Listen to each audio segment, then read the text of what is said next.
Hey guys, it's me again. I'm going to read George Washington's Socks to you guys right now. I'm going to redo chapter 11 so you can see my face as I'm reading it. Most of you probably didn't listen to that anyways. I think Danny and maybe one or two others posted responses to the chapter.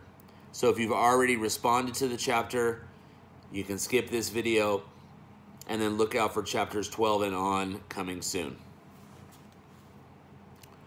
I've got a friend. I'll be all right. I'll be all right, Matt told himself as he sat next to Israel, who had fallen asleep with his arm over Matt's shoulder. Matt tried closing his eyes, but he was too frightened to sleep as he watched the soldiers that were gathering on the shore. Matt hadn't spent much time away from home, except for summer visits to his grandparents, and even then his parents had called him on the phone every other day to see how he was doing. He closed his eyes now and imagined that he was talking to his mother on the phone. "Oh, hi, Mom. How are you?" "Me? Oh, I'm great. I'm just hanging out in the 18th century. Behave myself? Don't worry, Mom. George Washington and a few of his friends are here to see to that." "Home? I don't know when I'll be back, but I will come back. I promise." But what if he couldn't get back? How would his parents feel with both their children missing? Matt began to imagine his mother's face as she looked into their bedrooms at night, only to find their beds empty. "I'll get back. Don't worry, Mom. Somehow I'll figure a way, and I will get back," Matt said as he hugged his knees to his chest. For the first time in his life, Matt was glad he had done his homework. If he hadn't done that history report, he probably wouldn't even know where he was right now. He looked to his left and saw a group of soldiers unloading a large cannon. He noticed that they were all dressed in the same uniforms with blue coats, dirty buff pants, and blue stockings. Most of them were wearing black three-cornered hats.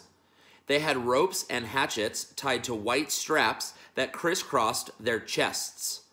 A dozen men had rolled the cannon off of the boat and were trying to pull it onto the shore. Suddenly, a large, heavy-set officer approached. Matt could tell that he was an officer of high rank from his ornate uniform and sword. "Major Crane," the officer bellowed in a deep voice. "Have the 3-pounders come ashore yet?" "No," the major answered. "We've been waiting for them." "There will be another scow crossing. They should be on it," the colonel told him. "Go easy on the men, John. They're a good piece of work to do yet," he said, nodding to the group of soldiers who were dragging the cannon. "Yes, sir, Colonel Knox," the major replied. Matt couldn't believe his ears. "That's Henry Knox. It's really him," he thought excitedly. Matt had written 3 whole pages of his history report on the remarkable feats of Henry Knox and the men of his artillery division. He watched as the huge Colonel Knox directed another group of soldiers in the unloading of some smaller guns. So that's what the bookseller from Boston looks like, Matt thought, smiling to himself. He remembered reading how the 280-pound Henry had turned his bookstore in Boston over to his brother so that he could join up and fight the British. Henry Knox was a patriot at heart and couldn't bear to see his country under the unfair rule of King George.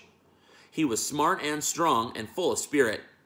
And so even though he lacked experience, Henry Knox was given command of the Continental Artillery Regiment. He had led an expedition all the way up to Fort Ticonderoga in order to round up some big guns, much needed in the Boston siege. Overcoming incredible obstacles, he had led his men back 300 miles to Boston, dragging some 50 cannons, howitzers, and mortars on ox-drawn sledges.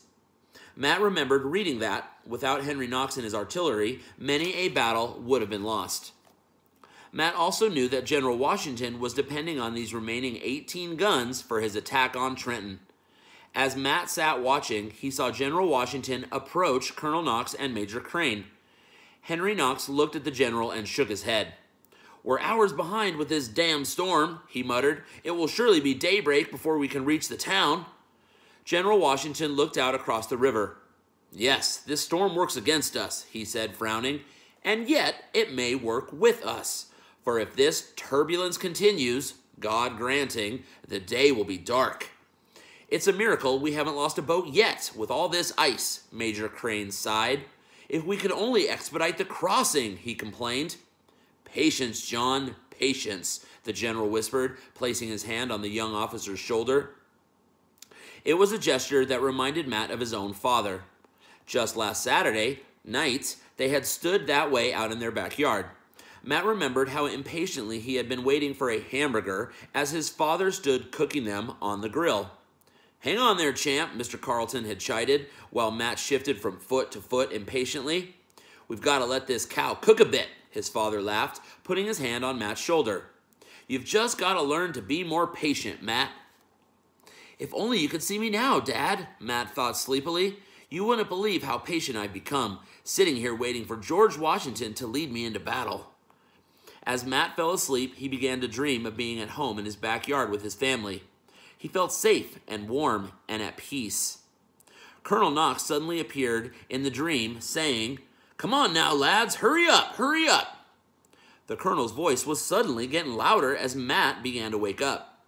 Hurry up now, lads, the colonel called, nudging Matt and then Israel. Matt rubbed his eyes in confusion. Dad? Matt said sleepily.